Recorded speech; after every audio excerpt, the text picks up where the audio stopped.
Today I'm going to finally document my tortilla española, as we call it in Puerto Rico. A lot of you have asked for the recipe because I've made it here and there on Instagram stories because I make it very often for my family. So here it finally is.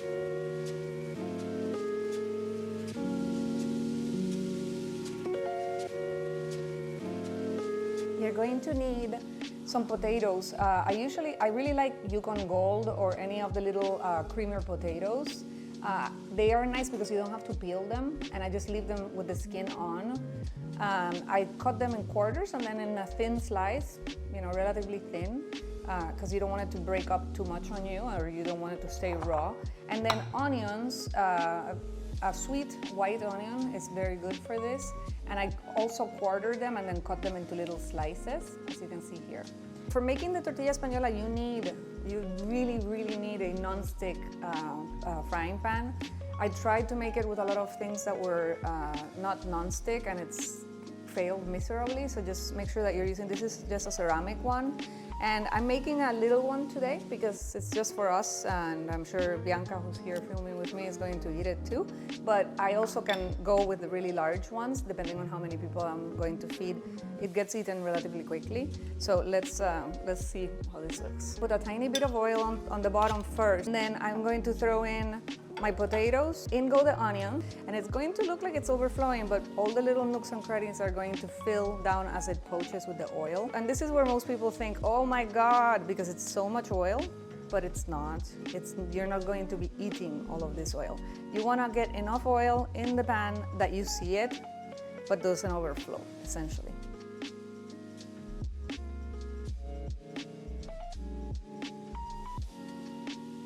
We are going to be cracking eggs into here, putting a little bit of salt and mixing them. And this container is a little bit larger than you would think is necessary, but the goal is that we're going to, once we drain the potatoes from their olive oil, the potatoes and onions from the olive oil, they're going to go in here, and we're going to mix the whole thing up to create kind of an omelette.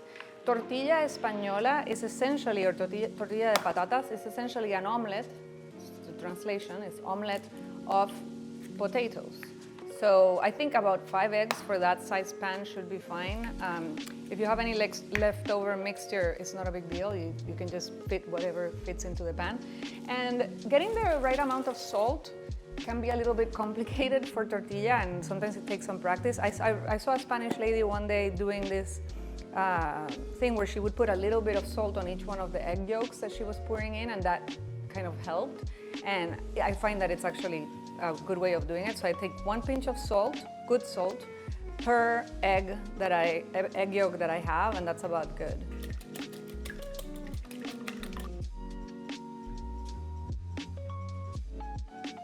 Now all this potato mixture, the potato and onion mixture, goes right into our beautiful mixed eggs. And you want to use a spoon to mix them very quickly to start the cooking process of the egg into the blend. The potatoes are going to be breaking while you're doing this, and that's good. You don't necessarily want them to stay together. It's going to create sort of a mushy mess that's going to be super yummy.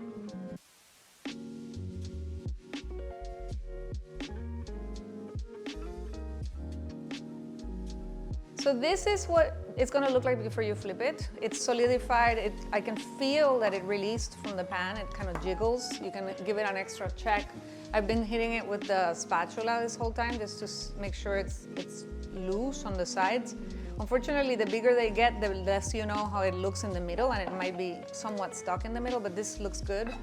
When you're starting to make this recipe, sometimes you just have surprises. Things happen, they stick, and you cry. But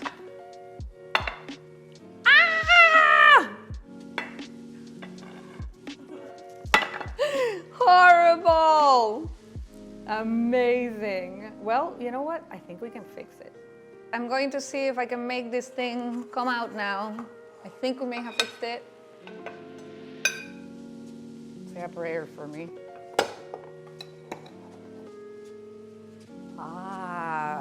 That's a thing of beauty. Now, tortilla española is not an easy dish to make. It gets better as you get better, but we're not done. I have to flip it now.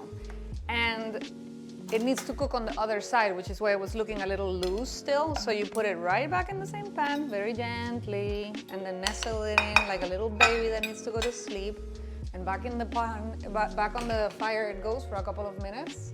The tortilla is done. It's not the prettiest one I've ever made, but who cares? We have this guy here, Steven, my cousin, my favorite cousin, who's here to make the sacrifice of tasting it and being brutally honest. Are you gonna be brutally honest? Let's do it.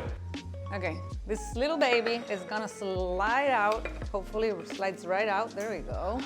Again, it's not the prettiest one I've ever made, but it's edible, which is what we want. I'm gonna cut it. So usually what I do is I just cut it into little pieces as if you were cutting a cake. And what you're looking for is this beautiful consistency on the interior where you can see the slices of the egg a little bit and the potato. Trina, Please may do. I?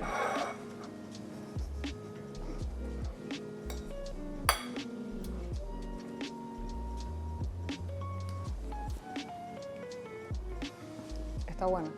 Yeah, I'll be back. So guys, don't be afraid to try this at home. You're going to mess it up, but it's okay. Ya te quedó bien. Pendejo, tú sabes que yo sé cocinar. Is this your first tortilla ever or second? No, hold on. Shit, man, this is great stuff. So make it for your family, make it for your friends, make it for your cousins. They'll enjoy it.